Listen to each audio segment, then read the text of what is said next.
The clock on the wall of the Corrigan farmhouse had not been wound in 3 days. It didn't matter. Daniel Corrigan had long since stopped listening for the sound of time passing. Morning and night no longer held meaning. Only the dull pattern of tasks remained. Feed the horses, mend the fence, chop wood, cook what little he could manage, clean what no one really used. The house, once warm and chaotic with laughter, had turned into a shell where echoes lived. Small boots sat by the door. A red scarf hung on the peg beside the stove. A faded photograph of a woman with laughing eyes rested face down on the shelf. Every corner of the house carried her shape, but it was the bedroom at the end of the hall that broke him the most. In that room, a little boy slept alone. Thomas Corrigan was 6 years old and far too quiet for a child who should be loud with life. He didn't ask for much. He didn't cry either. He had learned somehow that tears did not bring people back. He simply waited. Every night he waited for stories that were no longer read to him, for a voice that had once carried him into sleep, for a hand that had once brushed his hair away from his eyes. He waited in silence. Daniel stood in the doorway that night, watching his son curl beneath the heavy quilt. "You warm enough?" he asked. Thomas nodded once. "Yes, Papa." That was all. No stories, no hugs, no lingering glances. Daniel turned off the lamp, and the darkness filled the room like a second blanket. Moo. 2 miles away, above a small bakery on the edge of town, Clara Winslow sat by her window. A thin layer of frost traced delicate patterns on the glass as she stared out into the street below. Lanterns flickered in the winter air. People hurried home with bundles in their hands, chatter filling the night. Families. She pressed her palm gently against the glass. She had been teaching in Briar's Hollow for nearly 3 years now. She knew the names of every child, every parent, every story whispered through the town. She taught them to read. She taught them to write.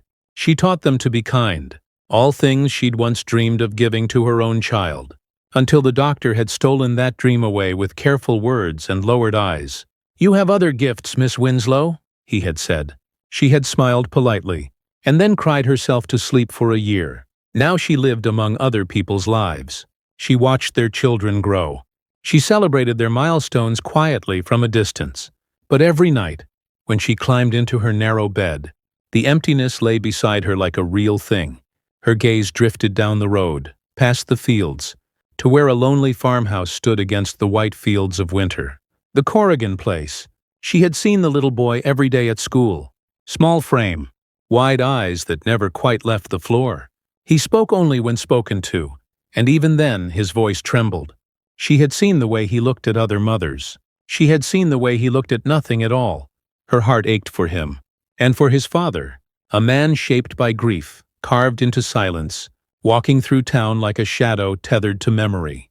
She pulled her shawl tighter around her shoulders. "Be careful, Hart," she whispered to the quiet room. But deep down, something inside her had already begun to hear the child's unspoken prayer. Moo. A week later, snow fell thick and heavy, blanketing Briar's Hollow in white. Children rushed outside at recess, laughter echoing across the schoolyard like music against the cold. All except Thomas.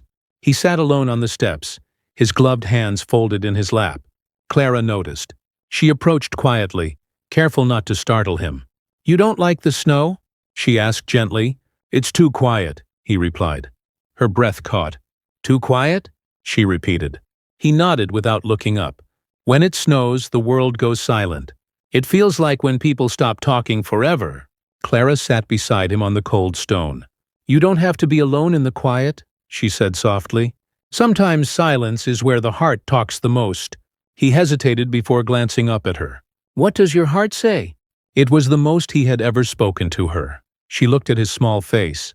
So serious, so much older than 6. "It says," she swallowed, "that it recognizes another lonely heart." He considered that. Then slowly, carefully, he pulled a folded paper from his coat pocket.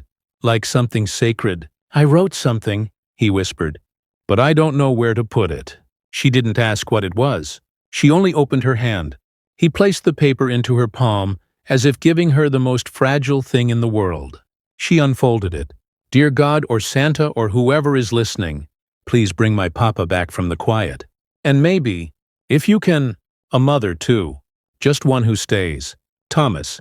The wind cut across her face, but the real ache burned in her chest. She sank to her knees in the snow, the paper trembling in her hands. Thomas panicked. "Did I do something wrong?" "No, no, sweetheart," she breathed. "You've just said something very brave. Is it too big of a wish?" Clara looked up into the gray sky, flakes drifting down like answers. "I don't know," she whispered. "But some wishes aren't meant to be small." She folded the letter carefully and returned it to him. "May I help you with this?" she asked. He nodded, and in that moment, beneath the silent falling snow, a thread began to weave between three broken hearts. A quiet child, a grieving father, and a woman who had forgotten how to hope. That evening, Daniel Corrigan noticed something different. Thomas spoke at dinner. Just once. "Miss Winslow says silence can talk." Daniel froze with his fork in mid-air. "Does she?" Thomas nodded. "She said it's where hearts meet." Daniel lowered his eyes back to his plate. "She sounds like a wise woman." "She smiled when she said it," Thomas added. Daniel said nothing more, but something inside his chest stirred. Faint, painful, unfamiliar. Later, after Thomas slept, Daniel stood alone outside his farmhouse. The frozen fields stretched like an endless memory.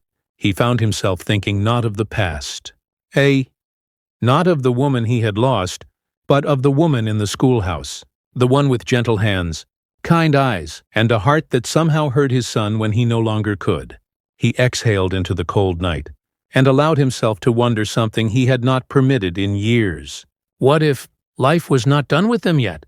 Daniel tried not to think of her. He told himself it was simply gratitude. Gratitude for the way she treated Thomas, for the way she had noticed when no one else had, for the way the boy had come home that evening with the faintest spark of life in his eyes. Just gratitude. But the next morning, as he stood at the side gate of the schoolyard, his breath fogging the cold air, he found his eyes searching among the children for a particular shape, a particular ribbon in dark hair, a familiar blue shawl resting over gentle shoulders. He told himself he was just making sure Thomas was safe. The doors finally opened and children burst out into the snow, loud, careless, alive. Thomas emerged slower, his small hand gripping the strap of his satchel. Behind him, Clara stepped out, gloved hands folded in front of her. Her gaze rose, met Daniel's. For a fraction of a second, neither of them moved. "Mr. Corrigan," she said quietly. "Miss Winslow." His voice sounded strange to his own ears, like he had forgotten how to use it for any purpose but necessity. "Thomas did very well today," she added. "He read a full page on his own." Daniel looked down at his son in disbelief. "You read a whole page?" Thomas nodded, then glanced shyly at Clara. "She helped me hear the words instead of fear them." Daniel felt a tightening in his throat. "Thank you," he said to her, meaning far more than the sentence held. "You're welcome," she replied. "He is a bright soul. He only needed someone to sit with him long enough for him to remember it." A pause sat between them. Unspoken things drifted like snowflakes. "Well," he finally said, lifting Thomas into the wagon, "we'll be on our way." Clara nodded once, but before he could pull the reins, Thomas leaned toward her. "Did you think about my letter?" Clara's face softened. "Every hour since you gave it to me." And I think," she hesitated, "I think some prayers don't travel to the sky. They find the people standing on the ground." Daniel stilled.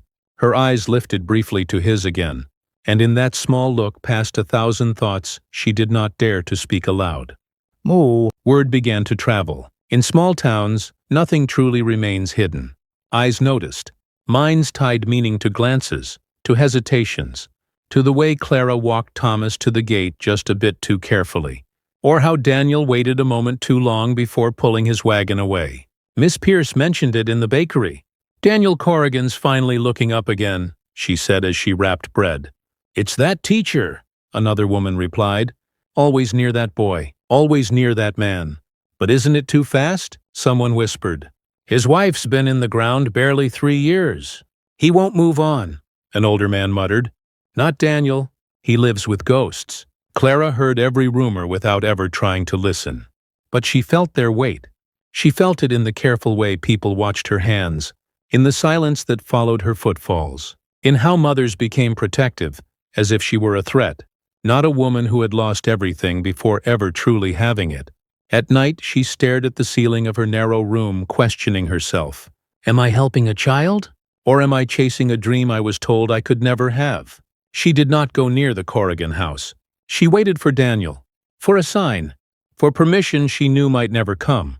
Moo. 2 evenings later, the sky darkened unnaturally fast. The wind came sharp and uninvited. Snow sliced sideways through the air, blinding the narrow roads and swallowing familiar shapes. A storm. The schoolhouse shuddered under the weight of it. Windows rattled. Fire flickered lower than she liked. Clara pulled her shawl close, her heart suddenly uneasy. Daniel would be on the road, and Thomas would be expecting him. A knock thundered against the door. Clara's breath stopped. She opened it. Thomas collapsed into her arms, snow clinging to his hair. His cheeks were red, frozen, terrified. "Papa fell," he gasped. "The horse got spooked. He told me to run. I ran here." Clara grabbed her coat and wrapped it around him without another word. "Stay here by the fire. Do not move," she commanded gently. Then she plunged out into the storm. Moo. She found the wagon overturned, half buried in snow. Daniel lay half collapsed beside it, blood at his temple, breath ragged. "Daniel!" she cried, dropping to her knees. His eyes fluttered open. Recognition sparked faintly. "You shouldn't be here. Neither should you." She pulled his arm over her shoulder, her small frame straining beneath his weight. The wind tore at her. Snow erased the world. But she did not stop. When they finally reached the schoolhouse, Thomas rushed forward, sobbing. "Papa!" "I'm all right, boy," Daniel murmured. But Clara heard the lie. She cleaned his wound, pressed cloth to his skin, held water to his lips. Her hands trembled, not from cold. From fear of losing a life she was only just beginning to imagine as part of her own. "You saved me," he murmured, his voice thick. "You have a son who needs you," she replied softly. "That is all the strength a man truly needs." "And what do you have that keeps you standing?" he asked, eyes lifting to her. Clara stilled. Then carefully, truthfully, "Hope, even though it frightens me." Outside the storm howled. Inside, something fragile and dangerous bloomed between them. Thomas slept curled beside the stove. Daniel lay on the narrow bed behind her. Clara sat in the chair near the window, watching the snow pass by like unsettled spirits. "You could have left," Daniel said quietly behind her. "You had every reason to." She didn't turn. "You could have fallen. Could have died with me." Silence stretched before she finally answered. "Years ago I was told I could never bring life into this world," she said. "Since then, I've existed as though every breath was borrowed. But tonight, for the first time, I felt like my hands were meant for something. Someone." He shifted, wincing. "And who was that?" She finally faced him. "You and your son." A weight dropped into the space between them, heavier than words. "If I let myself believe in this," Daniel whispered, "I don't know how to survive losing it again." Clara's eyes shimmered, but her voice did not break. "Then don't think about the end. Only about the next breath. The next choice. The next moment of warmth in a world that is otherwise cold." Slowly, he reached out and found her hand in the dark. And she did not pull away. Moo. By morning, the storm had passed. A white stillness covered everything, like forgiveness. Clara helped him into his coat, as if the act were sacred. "You should stay," he said quietly, surprising himself. "This is not my home," she replied. He met her eyes. "Then let it be." She looked at Thomas, standing between them, hope lighting his entire face. "For him?" she asked. "For all of us," he answered. A truth lay there, frightening and beautiful. But neither named it yet. The world did not need words for something this delicate. It only needed time. "Moo." Thomas squeezed her hand as they walked back together toward the farmhouse. "Sometimes," he whispered, "miracles don't fall from the sky. They walk into the storm." Clara smiled at the small boy, and for the first time in her life, she believed him. The farmhouse did not feel like hers. Not yet. But Clara noticed how the chill seemed less sharp inside its crooked walls, how the air no longer felt as empty as it once had, how, when Thomas laughed, the sound stayed longer before fading. Daniel said little in the days that followed, but his presence had shifted. He no longer looked through her. He looked at her, at the way she helped Thomas with his lessons at the kitchen table, at the way she stirred the soup without thinking, as if memory lived in her hands, at the way she pulled her shawl tighter when the evening cold crept in. He watched all of it, and in those quiet observations lived both comfort and terror.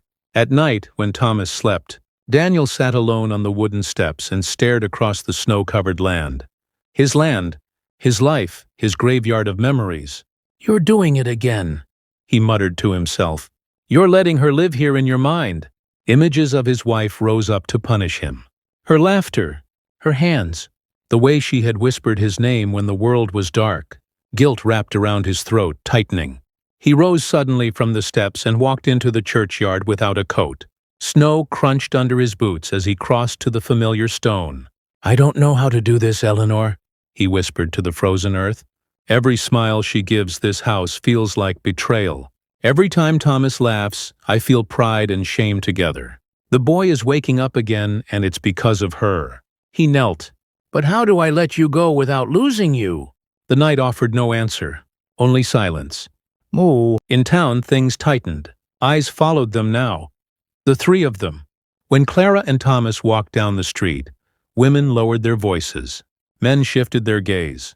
Conversations ended when she passed near the market. She felt like a trespasser in a world of widows and mothers, who dared not heal too quickly. At the butcher's shop, one of the women leaned close. "Careful, Miss Winslow," she whispered, syrup in her voice. "Grief is not a gap to be filled. It is sacred." Clara said nothing as she collected her bundle. But pain followed her home like a second shadow. That night, in her small borrowed room at the farmhouse, she finally broke. Her reflection in the mirror looked tired, older, hollowed by doubt. "Who do you think you are?" she whispered to herself. "You cannot replace a ghost. You cannot build life on top of loss." A tear traced down her cheek. For the first time in years, she wanted to run. So she packed a small bag. Only essentials, only safety. She left it hidden near the door, just in case. Thomas noticed first. "You're going to leave, aren't you?" he whispered that afternoon as she helped him with his reading. "What makes you think that?" she asked gently. "You've gone quiet the way Papa did," he replied. Before he forgot how to smile, her heart fractured in two. "I would never leave you," she said instinctively. "But grown-ups leave all the time," he murmured, eyes cast down. "Mama left.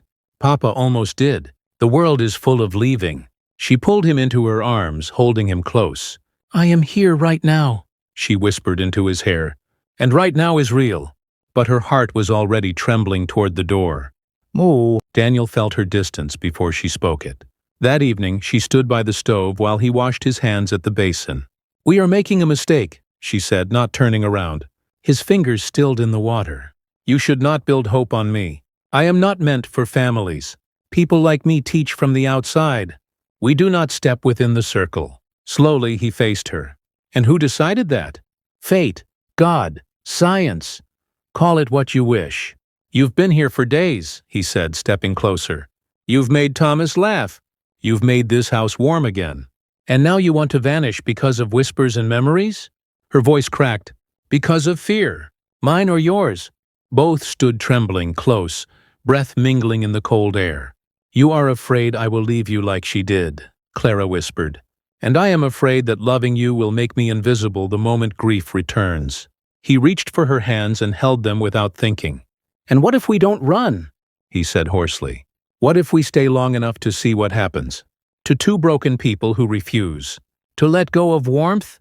Tears filled her eyes. It could break us worse, or it could save us. The truth between them pulsed. Hot, dangerous, alive. She didn't answer. Instead, she pulled her hands free and stepped back. "I need time," she said, "before my courage turns me into a fool." And that night, she slept with her bag still packed. Moo. Thomas heard the truth from the silence, and silence to him was the language of loss. While the adults whispered fears, the child walked into the snow, into the quiet white field that had once frightened him. He dropped to his knees and pressed his mittened hands together. "I don't care who hears," he whispered. "God, angels, the wind, even Mama up in heaven. Please don't let her leave. Don't let her forget that I need her. That Papa needs her. That she belongs somewhere, If she's too sad to believe in herself, help her believe in us. Snow gathered around him, gentle, listening. The next morning, Clara woke to find a small hand resting on her cheek. Thomas stood beside her bed, solemn and certain. "You don't have to be afraid," he said softly. "You don't have to be Mama yet. Just stay long enough for us to show you why you should." Her lip trembled. He placed something on her chest. Her folded letter. "I kept it safe," he continued. "I knew it was meant for you too." She opened it. Inside, in his childish handwriting, were new words beneath the old ones. "Even if she is scared, let her feel loved first." Clara pressed the paper to her heart. Outside the room, Daniel watched in silence. He saw his son's bravery. He saw her surrender. And in that moment, he knew. Love was no longer an idea. It was already here. Standing, breathing, waiting only to be chosen. Snow fell softly through the pale morning light, settling on fences, rooftops, and the quiet memories buried beneath the ground. Clara stood by the farmhouse window, watching flakes touch the glass and vanish. For the first time in years, the world did not look like something she had been shut out from. It looked reachable. Behind her, the house carried a different sound now.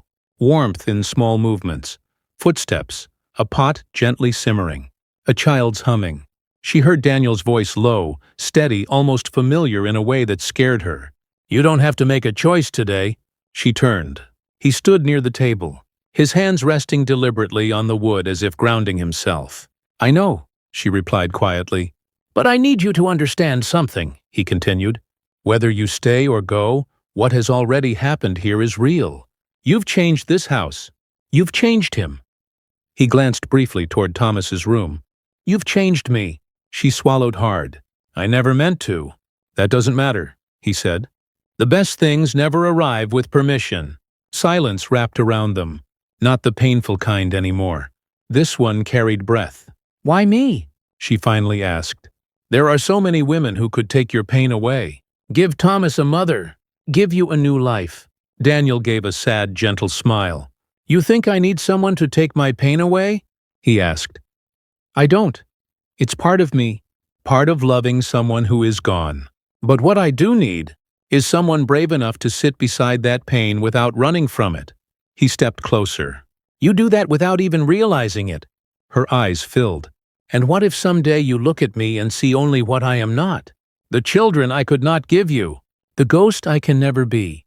His hand lifted, hesitant, then warm against her cheek. "Then I will remind myself that the greatest miracle was never in what you could give birth to, but in what you brought back to life." Her breath shuddered. "And if I am wrong one day," he whispered, "then I will have still lived longer in warmth than I ever expected again." He lowered his hand slowly. "I don't need perfection. Clara, I need truth.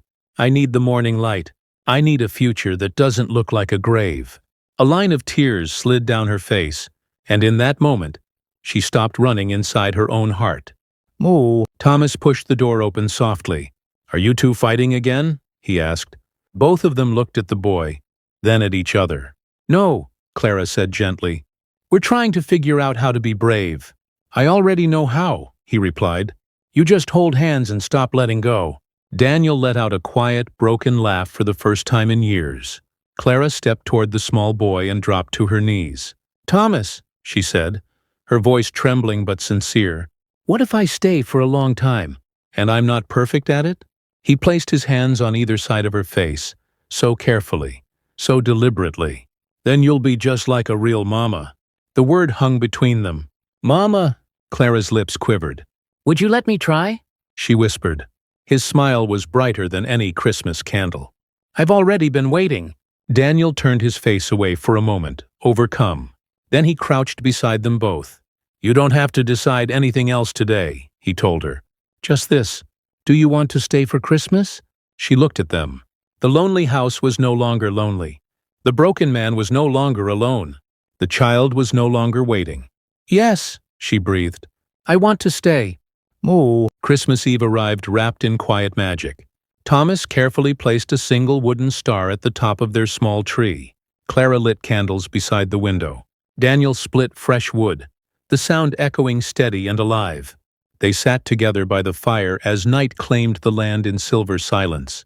Clara pulled a small parcel from her pocket and held it out to Daniel. "For you." He hesitated, then took it. Inside lay the paper he had once seen in Thomas's hand. But now it had changed. "Dear God, you already answered my prayer. Please help me keep it." He closed his eyes. "You saved my family," he whispered. "No," she replied softly. "You chose it." He reached for her hand, and this time, he did not let go. Moo. On Christmas morning, sunlight touched the land like a blessing. Thomas burst from his room. "She's still here." Daniel laughed. "And I'm not going anywhere," Clara smiled. They sat at the table, the three of them, steam curling from warm cups, light reflecting in eyes that had finally learned how to hope again. Outside, the world carried on. But inside that old farmhouse, a new beginning took root. Not through magic, but through choosing one another, every single day. And on the silent table beside the still-burning candle lay the boy's first letter. The paper now worn, but the words clear. "Bring my papa back from the quiet." And maybe a mother, too. The quiet had left, and love had stayed.